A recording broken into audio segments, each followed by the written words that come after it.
Hello, good morning, good evening, good afternoon, wherever you are in the world. Hello, Katie. That's Hi, probably the first.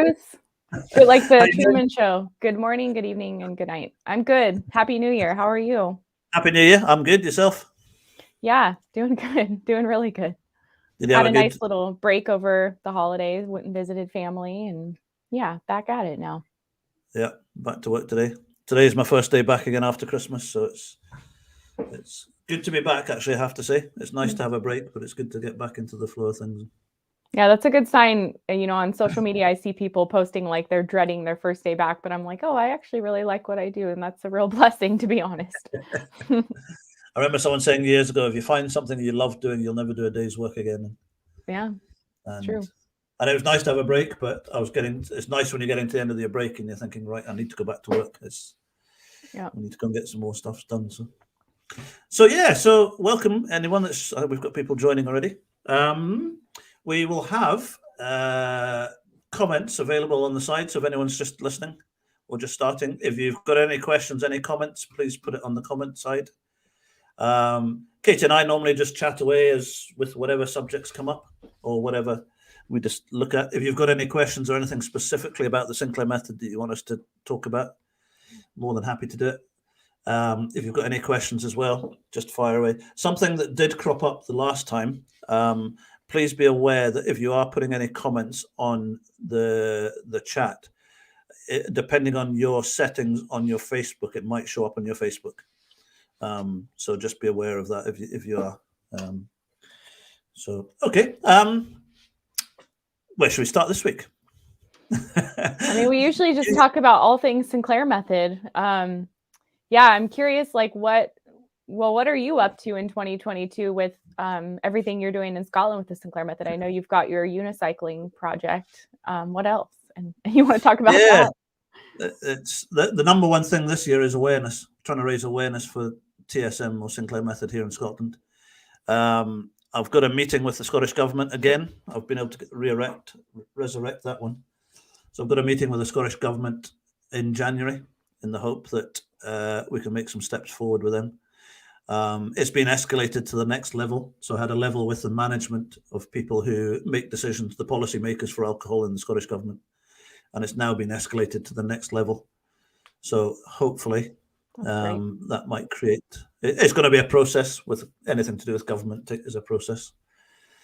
But we're getting there. They are listening. We've had three meetings, I think, so far. So we're getting places. And apart from that, really just try and get in and about and help as many people as we can. And it's so yeah. What about yourselves in the States? I know you're doing lots of different things. Yeah, we're, creating something that I'm really excited about. It's, really the first time there's like a self-paced, self-guided Sinclair Method program where people can get video courses and support and resources to really take themselves through it as long as it takes them, whether it's 3 months or a year or more. So we've been building out courses for the last several months. And so I'm really excited to be able to offer this to people. We're about done with our course videos. And it's really like all of the common milestones and challenges and questions people have about the Sinclair Method. I think that's been a tricky part. Like you, I know you work one-on-one with people, and so you're able to kind of walk them through it in that way, which is awesome. But then for people who, want to do it on their own or they just need that extra support, we've been creating the course material, which it's been really fun, honestly. So that's, what we're focusing on in 2022, and also spreading the word about the Sinclair Method. How can we get this to be more known? We're talking about doing an in-person event, perhaps here in the States, to help raise awareness about it. So we'll see. Yeah, well, that kind of leads me. The one thing I was thinking about talking about tonight was the Sinclair Method. For anyone that doesn't know anything about it, we'll go into a lot more detail about it as we go through it. But I call it an alcohol reduction program leading to abstinence or safe drinking, alongside a medication called naltrexone. That's the simple way to describe it.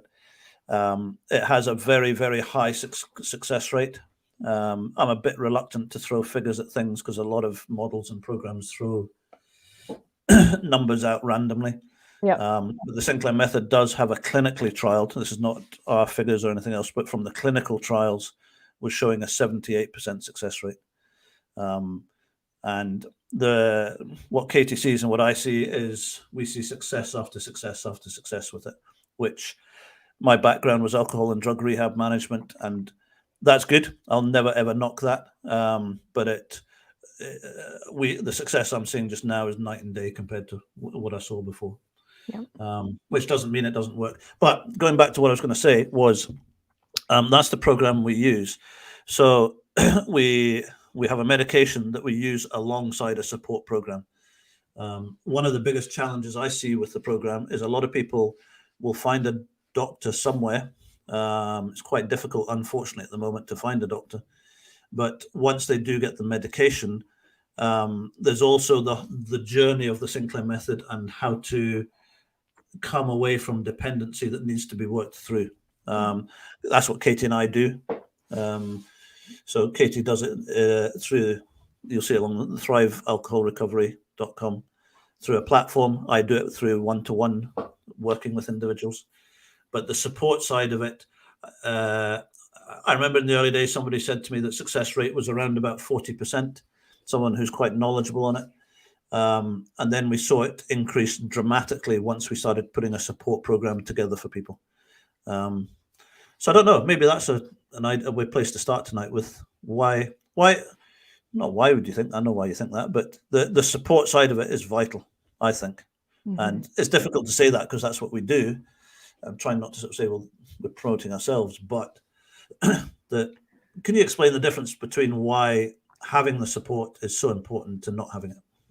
Well, and I think that's why we do what we do also, because through my own experience with the Sinclair Method, I was quite humbled because I just thought, oh, it's a pill. I can take it and everything's going to be fixed and I don't really need to do much else. I was kind of naive going into it, to be honest. And so it was very surprising to me, like how much it was a process of self-healing and self-discovery and habit behavior change, all of those things that I kind of didn't really realize were linked into my daily alcohol use. And so that's where the support piece can be super helpful. And I don't think like everyone needs like the same level of support. I think that's what's great about what's happening with the Sinclair Method is there's different levels of support that people can have. Some people really benefit from like one-on-one coaching. Some people do well seeing a therapist who's helping them deal with trauma. Some people do well with an online community or friends or family.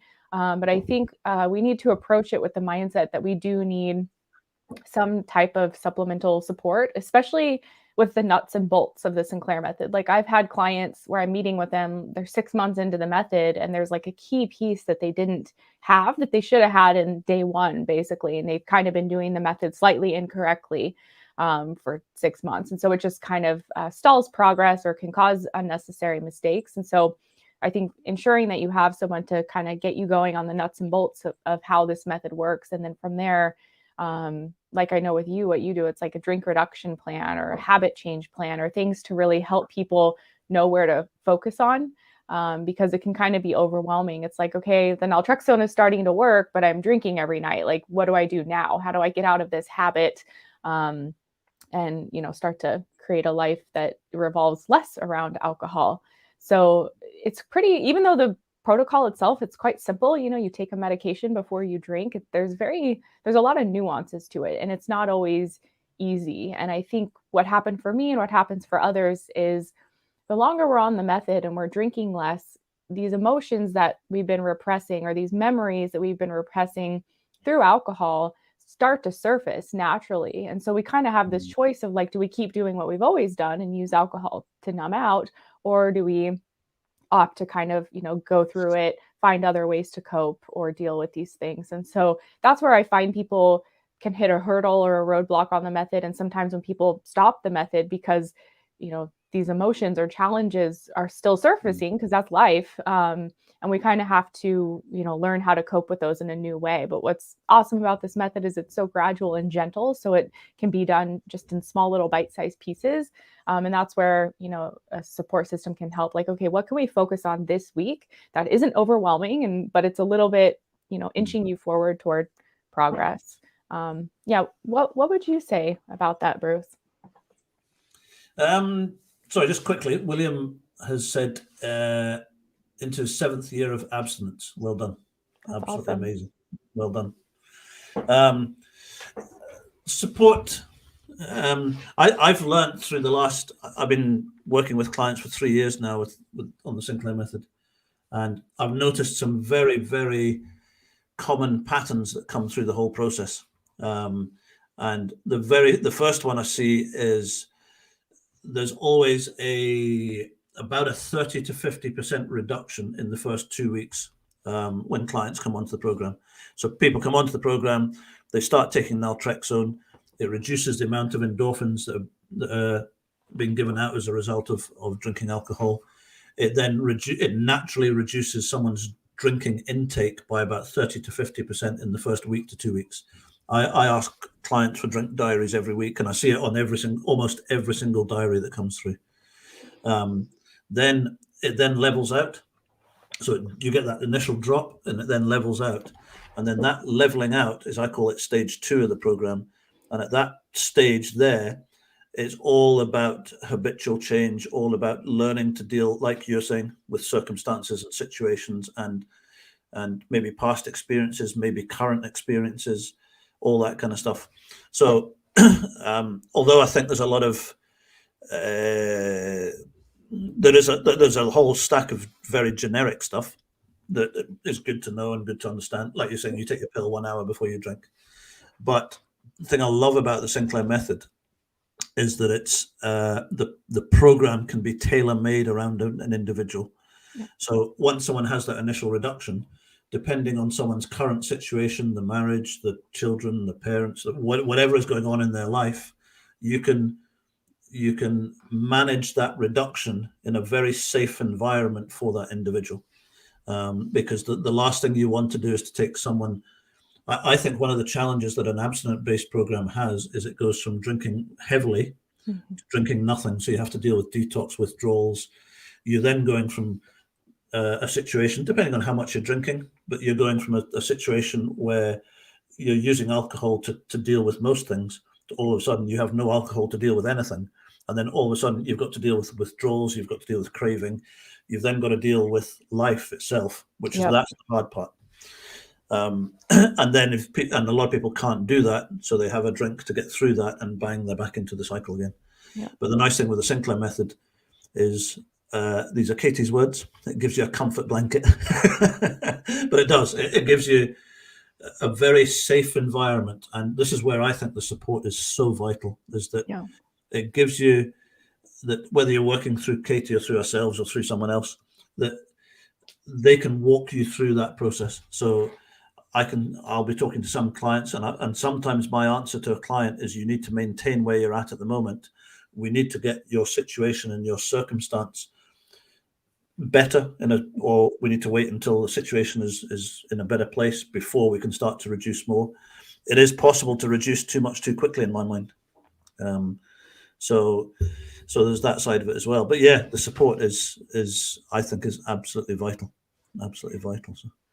Well, like you said just a bit ago, it's like when we go the abstinence route, it is so abrupt. And so, just in my case, and I see this with my clients a lot, it's like I still used alcohol to cope as I was on the Sinclair Method, but it gradually became less and less, to where, like, if I had a rough day, maybe I would try to pause for 30 minutes and go for a walk, and then I would drink. It was like interrupting that coping cycle of how I'd been using alcohol, but it was done so gradually that it didn't feel like it was totally abrupt. I was able to kind of build new coping tools and try new things. And I think that's another piece where support can be helpful, because I hear people talk a lot, oh, I'm still drinking to cope or out of habit, and they're not really given a protocol or a plan of, like, okay, what steps can I take to get out of this cycle of using alcohol to cope? I know I'm using it to cope, but, like, what do I do to even start to get out of this? And so that's where support can also be helpful, and just for people to be aware of. It's like, it doesn't need to be this abrupt overnight thing. And I think sometimes people get on this medication and think, oh, it's tomorrow, everything's going to be better, or it's going to deal with everything, but it's not. And so this method gives us grace and time to be able to kind of build our coping muscle, as I always say, to where it gets stronger and stronger and stronger, and before you know it, you have the worst day of your life and you no longer need to turn to alcohol for it anymore. You might still be drinking, but you're not using it in that way anymore, which is really, it's a process. It takes time. It took me, I would say, like 8 months on the method to completely stop using alcohol as a coping tool and just use it as something like having wine with dinner or, social event or whatever. But it was a process of like gradually getting less and less attached to it in that way. And that process, is it just a nice, smooth, consistent drop, or does it have its?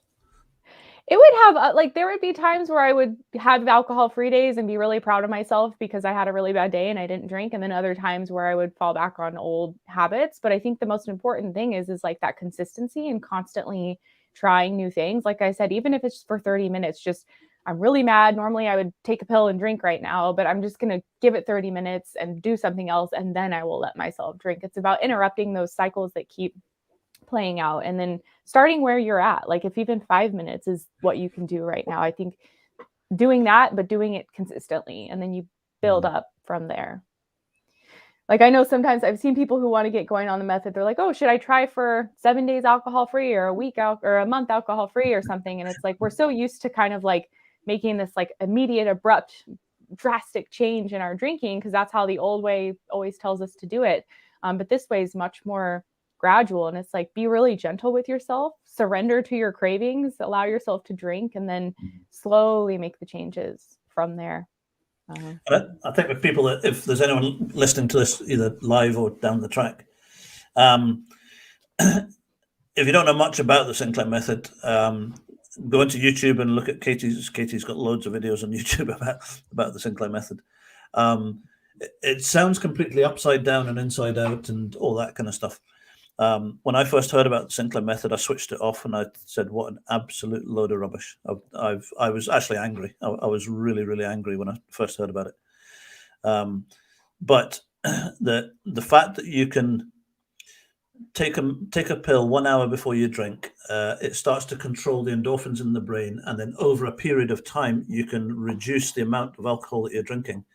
Sounds like a very kind of, yes, I've tried reducing before, I've tried this, that, and another. However, the most important part of the Sinclair Method that I've found is that it deals with the craving. The medication doesn't deal directly with the craving, but it deals with the process that's happening in the brain, the neurological side of it, that then deals with the craving. So the main thing with it is that it deals with the craving, and therefore you don't have, as you are reducing, lots of people have tried, when I worked in rehab centers, lots of guys were trying to reduce through a reduction program without naltrexone or without the medication, and they would get so far down, what would then happen is the craving would start to kick in, and they would get so far down, and then it would go back up again and go back to where it was, and then they try again and go back up, and it just never worked.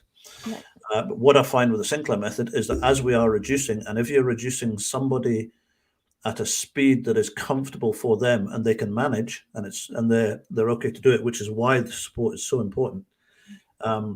If they're reducing at that stage, what is happening is the craving is not kicking in at the back of it.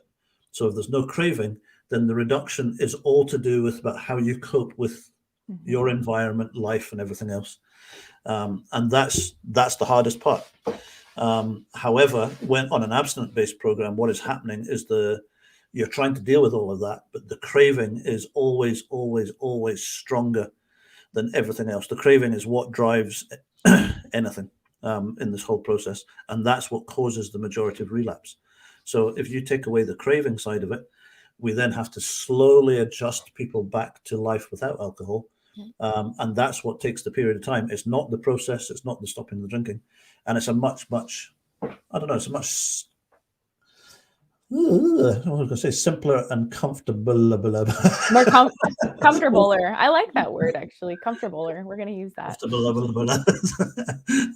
No, I love that you brought up the difference between trying to moderate before the Sinclair Method or after. It's just, it's so much effort before. You're battling yourself all the time and white knuckling. And I remember for me, I would try to limit myself to 2 glasses of wine in the evenings. And I would just be obsessing on, oh, I really want another glass, but I can't have it. And it's just this constant preoccupation, and it's so much effort.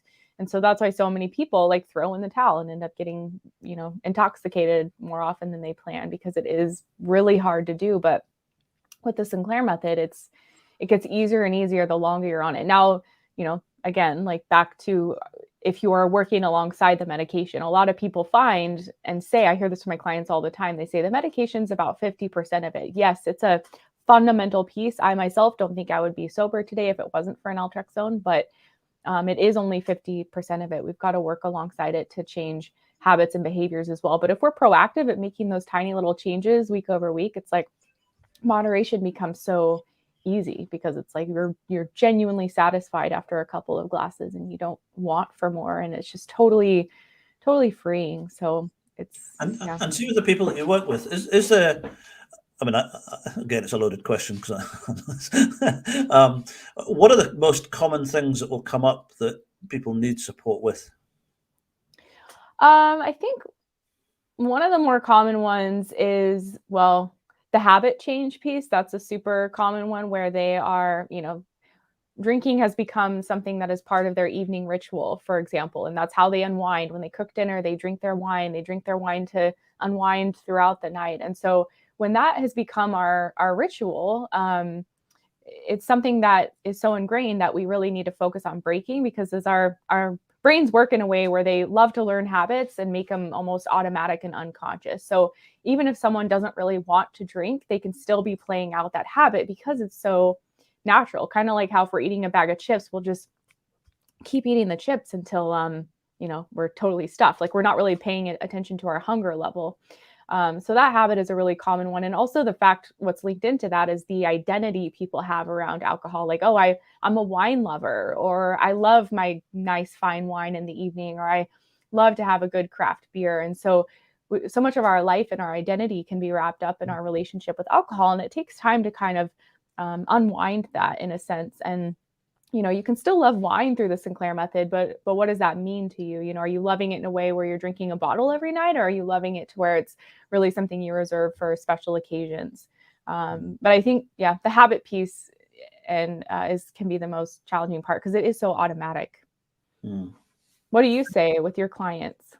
The biggest challenge that I find that people are coming with, and it was only after a while I started to realize it was almost every single client that came to me was, I'm going to be careful how I word all this, but with abstinence programs. Well, no, here's a simple way to describe it: that with an abstinent-based programs are what I would classify. These are my words. That is based on the fact that not a moral failing, but people are choosing to drink alcohol. And therefore, if they relapse, then they have chosen to do that, and they're either not strong enough, or they haven't fought it enough, or they haven't prayed enough, or they haven't done something enough. That there's a shortfall somewhere, which is why they've relapsed and everything else. The Sinclair Method comes at it from an angle that basically says that, hang on a minute, this is a neurological condition of the brain. The brain is producing too much endorphin. It's producing more endorphin in some people than it does in other people. Mm-hmm. Because it's releasing more endorphin, it then gets a much higher reward, so therefore becomes much more addictive. So that's why it becomes addictive. Yeah. So when you put the two together, it's not that anything was wrong with the password. That's what we knew for many years.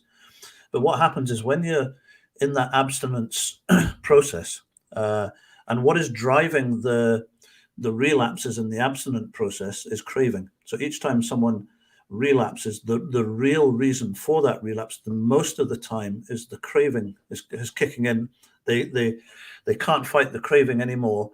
Then what happens is they then most of the time they'll find a reason or an excuse to have a drink, and then that becomes the reason why they relapsed. So it might be, well, I had an argument with my wife, or I lost my job, or this happened or that happened. But the reality of what's happened underneath is that the craving got so strong and they can't fight the craving anymore.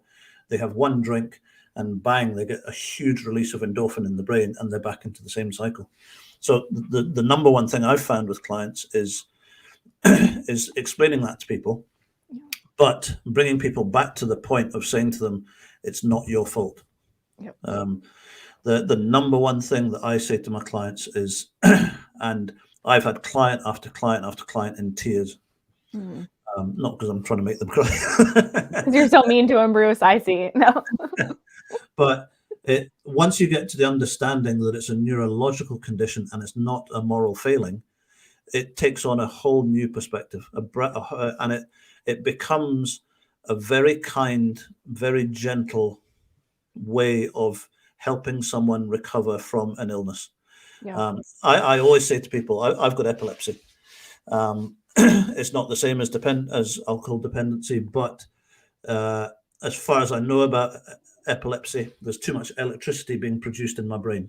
Yep. So when there's too much electricity, the end result is the brain can't cope with it, so it has a seizure and it gets rid of it, and then it goes back to normal.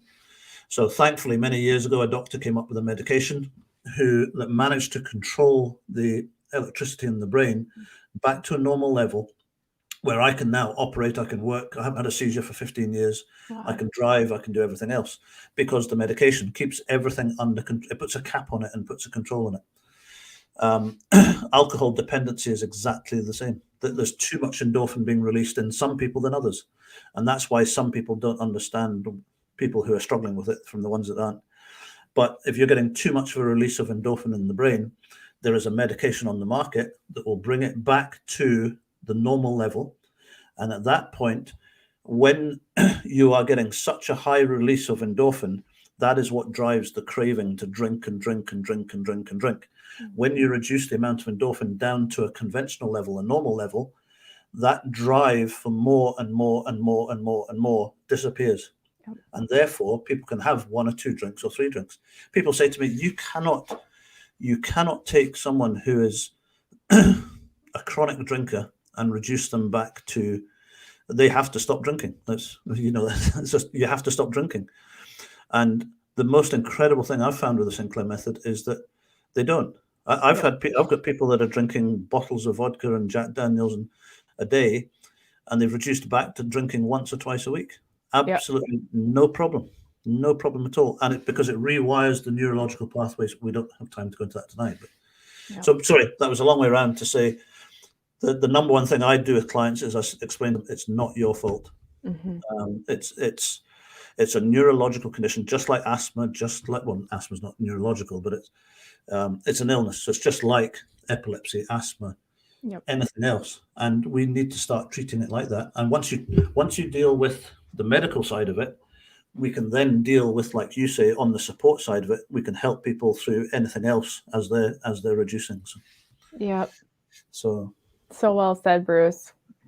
Yeah, and I think like for some people, just the other day I had someone tell me like, well, I don't really crave alcohol, but I think about it a lot. And so I wanted to just touch on that real quick, because we always use craving as like the describer of what's happening when people relapse. I know I had alcohol cravings, but what that meant to me, because they were thinking an alcohol craving is like a physiological bodily craving. But I just wanted to touch on that briefly because you were talking about the alcohol craving, because craving can be that mental preoccupation and just thoughts of alcohol. And as you were saying, that's like the thing that causes us to ultimately relapse when we're doing the traditional abstinence-based approaches, because you're obsessively thinking about alcohol as if like, if you didn't have water in your life. It's not a perfect example, but I use this a lot because when our brains are dependent on alcohol, they're wired to crave it and equating it on some level to a survival need. And so just like if we haven't had water in 3 days, we're going to be obsessing about water and can't wait to get our hands on some water. And when we finally have it, we're going to chug it and, have a lot of it. It's not a perfect example, but it's kind of the same thing. If our brain is equating alcohol to a survival need, that's why when we go without it, we can just obsess on it, think about it. And when we finally get it, and what Dr. Sinclair's research proved with the alcohol deprivation effect is that we will often binge drink on it up to 16 times faster than we would before, because we're feeling deprived of something that we've become so dependent upon. So just wanted to speak to that a little bit. Oh, you're on mute, Bruce.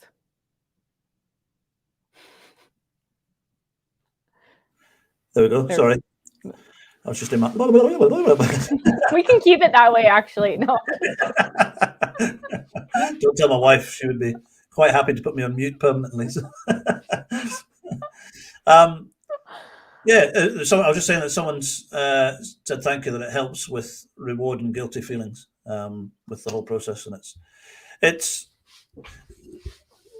hopefully in time, with the Sinclair Method and with things the way that they're changing, the more we're starting to understand from a scientific point of view and from a medical point of view about the whole process. I was speaking to a client today. Sorry, I've got an echo here. I don't know if you can hear that. I cannot. It's quite so off-putting. I was speaking to a client today, and we were talking about the guilt side of it, and we were talking about just the difference about what I call abstinence-based thinking. Like I said, there is nothing wrong with abstinence-based programs. They work for a lot of people, and for those people that they work for, absolutely fantastic. But the challenge we have in society and in couples and in families and everything else is that it's a very, very difficult place for somebody to put up their hand and say, I'm struggling. So because they know they're struggling, they've tried fighting it, they've tried and they can't beat it. They go into all this guilt and shame and everything else. And eventually the only options for some people is to put up their hand and say, I'm struggling. Yep. And that's a very, very humble, vulnerable place for someone to be. And then what happens is on the abstinence side of things that they say, okay, well, if you're struggling, the only solution is stop drinking. And then when people can't stay stopped, because like you were saying, the craving kicks in and everything else kicks in, because they can't stay stopped, they then have another drink. And then it just ends up in this huge downward spiral of guilt and shame and the whole of society and family members and partners and saying, well, just don't drink. You chose to drink and there isn't one person that I have dealt with that would not give their left hand to get rid of the situation that they're in. Yeah. And that side of things, I think, has to be pushed so hard to people who are not struggling with it. Yeah. Because people who are struggling with it understand it completely. People that don't struggle with alcohol dependency, they think people are just being bad or just making bad decisions or irresponsible or whatever. But it's got such a pull on people. It's an illness. It's like people saying to me, well, just stop having seizures, Bruce. Go and join your local epilepsy support group and stop trying to draw attention on yourself. And Yeah. That doesn't make sense. So why does it make sense for what we do? So. Yeah. Yeah. And I just want to comment real quick. This person who said that they're using alcohol as a crutch to get through when things get tough. I don't know if they're on the Sinclair Method or not, but the thing is, what I've experienced in my personal journey with it was that I had become conditioned to use alcohol in that way as a crutch. Like I felt like I was unable to cope with challenging things in life and I needed alcohol to cope. But what I realized as I kind of have perspective on that now is that is exactly how alcohol works. It's a self-serving cycle where it makes you depend upon it as a crutch, and it kind of weakens your ability to cope with things that you're truly naturally built to cope for. Like we're naturally able to handle stress and challenges in life. I would think back a lot to when I was a kid. If I was stressed on, a test at school or something, like how did I cope with that then? And so what I've realized with hindsight, through the Sinclair Method was over time, I was gradually able to build up my coping muscle and realize that I don't need alcohol to cope. And that it took time. Like I know that might be hard for people to conceive of right now, but the longer we're on the method and the more we're building up our coping muscle and gradually practicing coping without alcohol and using it as a crutch anymore, we realize, like actually it's not that hard to have a tough day and not drink afterward. Like alcohol has made it our crutch essentially. And it's really a deception. That's my personal opinion based on what my experience was. It's like, I thought I needed alcohol. It made me believe that I needed it. But the truth is I really did not need it. And I can cope so much better now without it. And it's like second nature now. If I've had a bad day, it's like, I go for a walk or I take a bath or I go out for a good dinner. And like, it's just such a more nourishing experience and healthy, effective tool as opposed to getting drunk and then being faced with a hangover and the same problems tomorrow. And oftentimes a foggy mind and lack of mental clarity and all of the things that come with it. So with time and through the Sinclair Method, it's like we grow our muscle and ability to cope and we begin to see that we don't need alcohol in that way anymore. And I think going back to the support side of it, I think that's again where the support is so important, because as like where you're at in your journey, you've learned a lot of that stuff as you've gone through it. So now you can do it without the alcohol. Yep. But the reason that I saw guys relapsing so much in the abstinent world was that they would go abstinent, and then all of a sudden they would hit a life situation, and they hadn't had time to build that muscle. They hadn't had time to learn how to deal with these situations. And so the habitual response to that highly charged emotional situation was to have a drink. And if they couldn't cope with that emotional situation, the only option was to have a drink, which then starts the whole spiral again. The craving then kicks in, and off it goes. But on the support side, the thing I find amazing with the Sinclair method is that as people are reducing, if they have someone to talk them through that process, then sometimes my advice, I'm working with a client at the moment, and my advice to them at the moment, now please take this the way that it's meant to be, because I'm working with this client on a week by week by week basis. So I know their situation, I know how much they're drinking, I know all the health, the medical background and everything else. So they got to a certain level, their circumstance in life became quite difficult over the last 2 to 3 months. Now, at that stage, they were at a level that there's no such thing as a safe drinking level, but they weren't putting themselves at harm, they weren't putting the family at harm or anyone else or the work or anything else. So I said to them, right now, you don't need to be concentrating on reducing. You need to just maintain where you're at the moment, because right now you haven't learned enough to deal with this increase of emotional situation that's happening. We need to just wait until that settles down a bit, and then we can carry on. Because if we'd carried on pushing them for reduction whilst they were going through this family situation, it's too much. The nice thing with the Sinclair method, you can go down and then you can level out for a little while if a situation arises. Christmas. Every single client that I've spoken to since Christmas, the drinking has gone up over Christmas. But as soon as we get back into now, it's dropping straight back to where it was prior to that.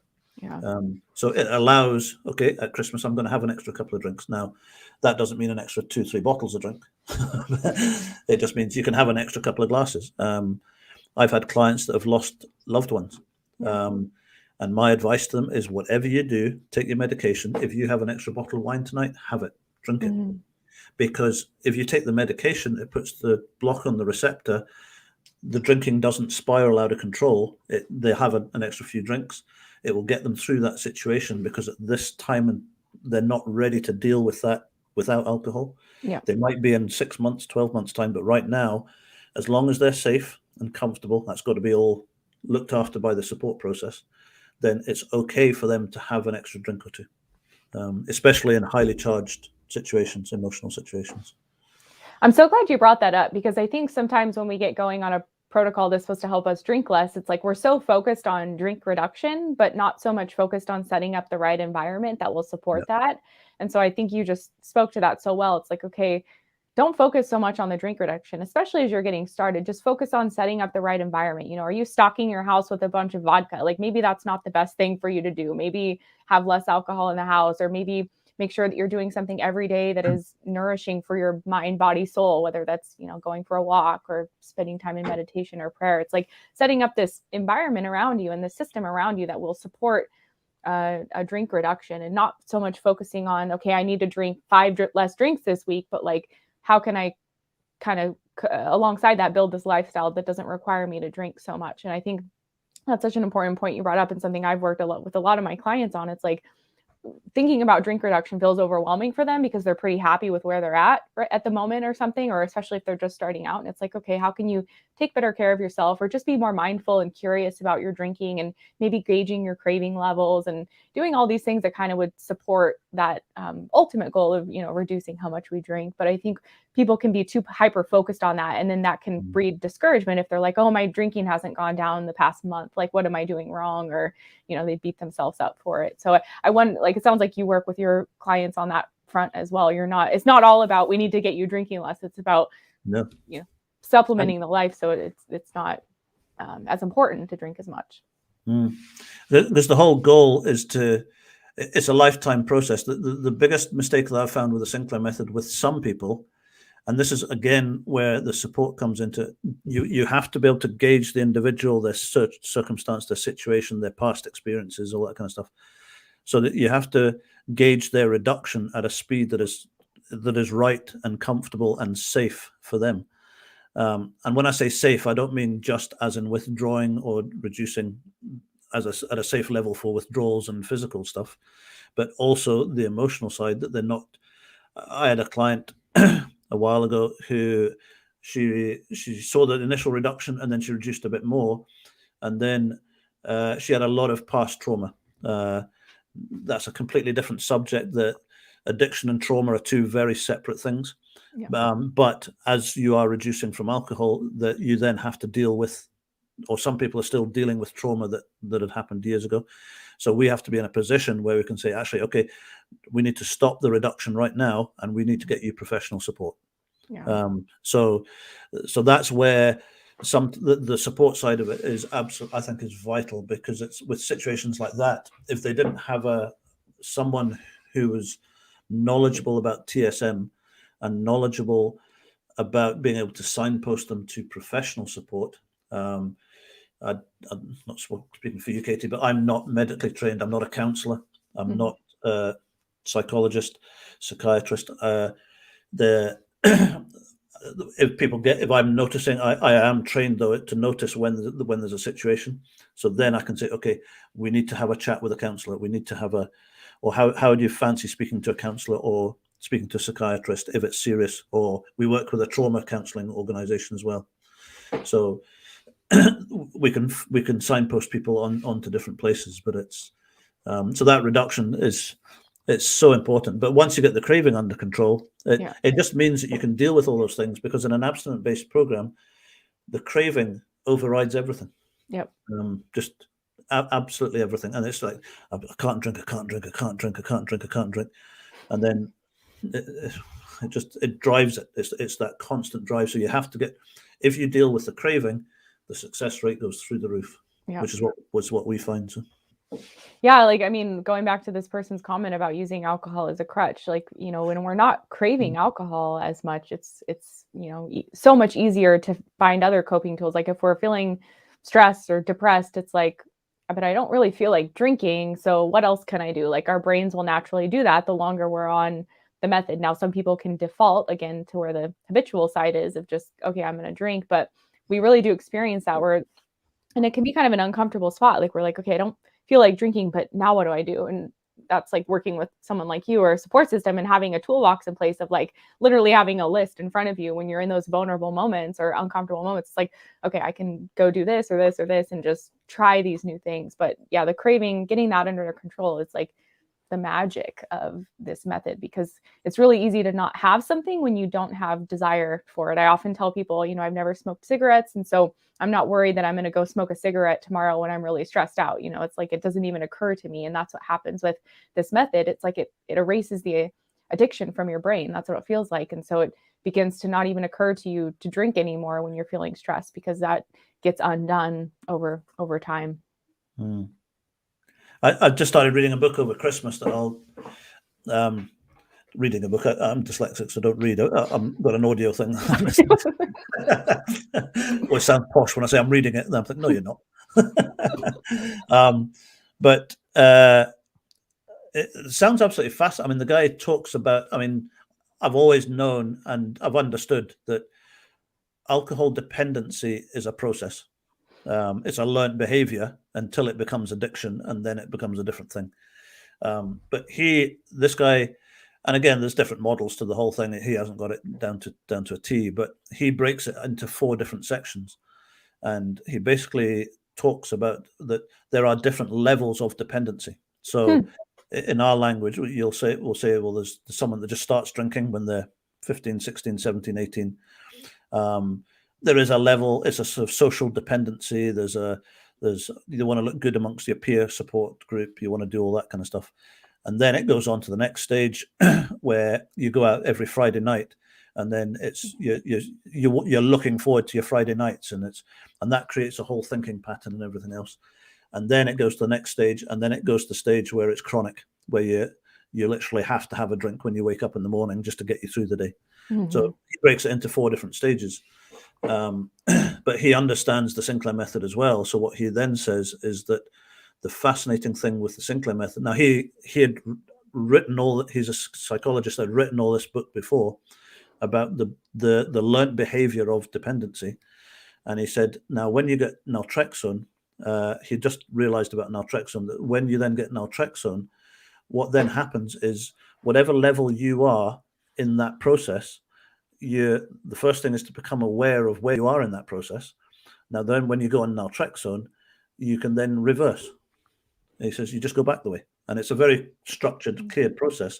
So you can actually reverse back the way until you stop drinking completely, where before you were 18, or when you were 18 and you enjoyed going out once a week, you can do that as well. So you can reverse back to wherever, but because it controls the craving, so the process or the learnt behavior of drinking and dependency builds and builds and builds to whatever level it is. Because when people talk about dependency, it's very black and white. You're either, that's why Katie and I, you'll never hear us use the word alcoholic, because when you hear the word alcoholic, some people think you're an alcoholic or you're not. And then when you're an alcoholic, tough, you're in trouble. But there are, I've learned through the Sinclair method that there are lots and lots of stages in between. So I know, Katie, we work with everyone that drinks anything from 2 to 3 bottles of wine a week up to a bottle of vodka a day and more. And just because someone drinks 2 to 3 bottles of wine a week, it doesn't mean they're not independent. So, what was that book called, Bruce? I'm curious if you. I can't remember, to be honest with you. I found it about 3 days ago. You'll have to send it to me, because I'm curious. I'm always curious to hear what people, we're talking about naltrexone. Yeah, it was fascinating. I think he'd only just heard about the Sinclair, or he'd heard about medication-assisted treatments. He said, and he said yes. He said that would actually tie into everything that he. Wow. But it was a fascinating process about how he broke it all down to very detailed. What happens in this stage and that stage and the next stage. Well, that's great. But I'll talk about it next month, so that will get everyone back next month, hopefully. Yeah. Send me the email. I'm curious what it is. I want to check it out. We'll have a book of the month talk next week. Yeah, exactly. We'll start a little book club.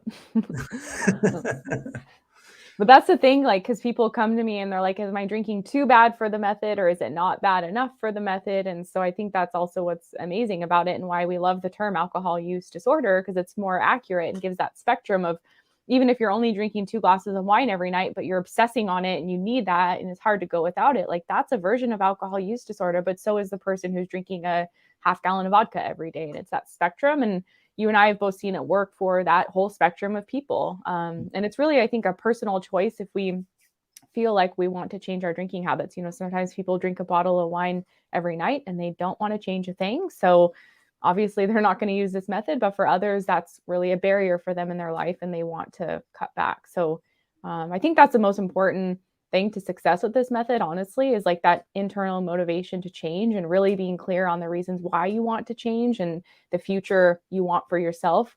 We cover that in a lot of our course videos we're building out, because I think if we're not thinking about that future life we want with less alcohol and, really clear on why we want to change, it can, when our motivation isn't there all the time, it can cause us to not fully comply with the method or, not do these things that are helping us, work toward the goals we have set for ourselves.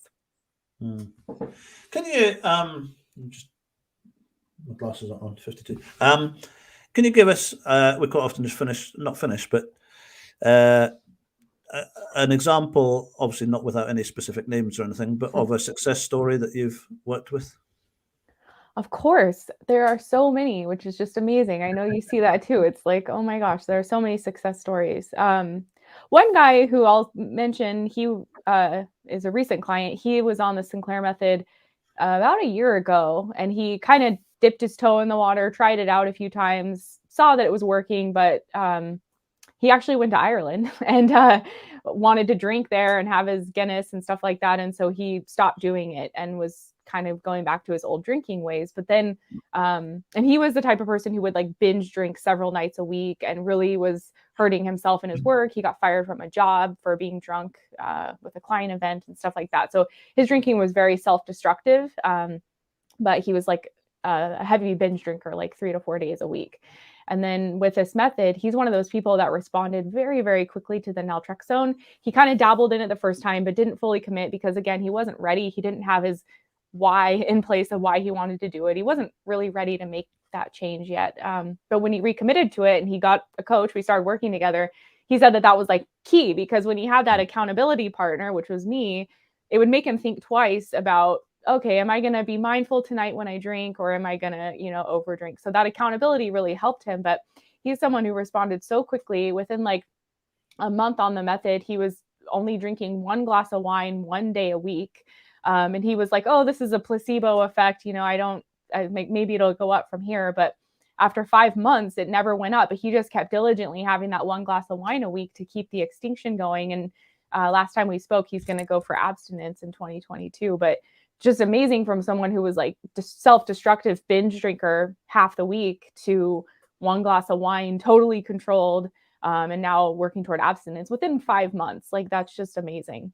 Yeah. What about you? Do you have one you want to share real quick too? Have you ever noticed that I always ask you that question first, and then I've got time to think? Oh. But yeah, no, and if he is, I don't think he'll be watching, but he might watch it back on thing. But I work with a guy. I still speak to him now. He doesn't need my support, but I still speak to him because he's a good guy. And he was drinking a bottle of Jack Daniels a day plus 2 bottles of wine. He was a professional musician. Wow. So he would travel all over Europe. They used to fly him all over the world to play music. And every single night was party night, every night. So, I mean, that's what he can remember, drinking. And I'll be honest with you, when we took him on, I thought, have we taken on too much here? I mean, will it work? I know it works for other people, but will it work at the chronic? I mean, he was chronic. Came on the program. Bear in mind, we work it out on units. He was drinking somewhere in the region of 270 units a week, which different in America, the units, but that's the equivalent of 27 bottles of wine a week. Wow. But it was in Jack Daniels. A bottle of Jack Daniels is 30 units. So it was a bottle of Jack Daniels plus wine every day. Wow. And he just drank 24/7. Wow. 8 months into the program, he was down to next to nothing. And he was drinking twice a week. He would have a can of Guinness on a Friday night and 2 glasses of wine on a Saturday. Now, again, this is where the support is so important. He stopped taking the medication because the brain will very quickly tell you that, forget where it was a few months ago. He started to believe that it was a placebo, and he had done all the work himself and everything else. And he thought, I'm just going to have a few days off my medication. He had a few days off the medication. That on the Monday morning, I had a phone call from his mother to say, can't speak, don't know where he is. He's gone. Long story short, we managed to get a pill because we rammed the pill down his throat. We didn't do that, just in case anyone from the medical situations is listening. No, his mum managed to get round to the house and see him, managed to get some medication into him. And today, again, he's never missed a pill since. Wow. And he's just been away to the States for Christmas with a family. Has the odd glass of wine every now and then, which for someone coming from that level, most people in the abstinent-based world said he has to stop drinking. There's no option. He can still drink. He can go out for a meal and have a glass of wine, but there is no craving. There's no drive for any more. And he's not white knuckling it. He's not fighting it every day. That's one of many. I mean, it's just story. There's, but not say too many things, but there's a retired nurses, there's surgeons, there's people from lawyers, realtors, super successful people that it's just amazing how it doesn't discriminate, alcohol addiction. I know for me, when I was struggling, it was like alcoholic felt like the person that was like homeless and in the gutter and really in a bad shape. And so I think it hurts us when we try to tell people, like you were saying earlier, it's black or white. You're either an alcoholic or you're not. I was always like, well, I'm not, because like the evidence doesn't really show that explicitly. So Yeah. So yeah, so it's we're through time again. It just Yeah. flies past. So, any final words of wisdom? No, just thanks for everyone for being here. And it was good to chat with you, and always enjoy diving deep into these conversations of this revolutionary method that's helping so many people break free from alcohol use disorder. And just as normal, you've seen it all the way through. If you're watching this, I don't know if you're watching it on video or whatever, thrivealcoholrecovery.com. That's right, isn't it? Yep. You never read things correctly. So if you're in the States, or if you need to get in touch with Katie, that's the way to get in touch with Katie. If you're in Scotland or the UK or Europe, anywhere around here, I'm more than happy just to have a chat with you. I'm sure Katie is as well. If anyone's got any private questions you want to ask or discuss or talk about, we're more than happy to meet with people or Zoom people or chat with people. The one thing I would say is that, again, like I said, I don't put too many figures on it, but the success rate is very, very, very high. It's an amazing program. I'm not saying that because I do it. I'm not pushing anything we do. I know that Katie's the same. We're a not-for-profit organization. My salary is funded. I don't make money out of this. It is the best program that I have seen on the market today. Yeah. It's not me, it's not Katie, it's not anyone else. There was a doctor in Finland who did 25 years of research for the Sinclair Method. Katie has seen, we were just talking before we started here tonight. I got news yesterday that we did actually lose a client yesterday, as in he died yesterday. So it's when you're working in that environment and you're working in that environment on a regular basis, I don't make any apologies anymore about telling people this is the best program on the market. And like you said, nothing to do with us. If you're struggling with it, if you're a family member that's struggling with it, there is a solution. Rehab might be the option. And if it is, we will back you. The guy that spoke earlier on, William, we don't know how you've done your abstinence, but I don't care how you've done it. If it's worked for you, absolutely fantastic. So Yeah, just absolutely. go for it, whatever. Okay, I think that's us. Thanks, Bruce. Great to chat with you. Happy New Year. Thanks, everyone.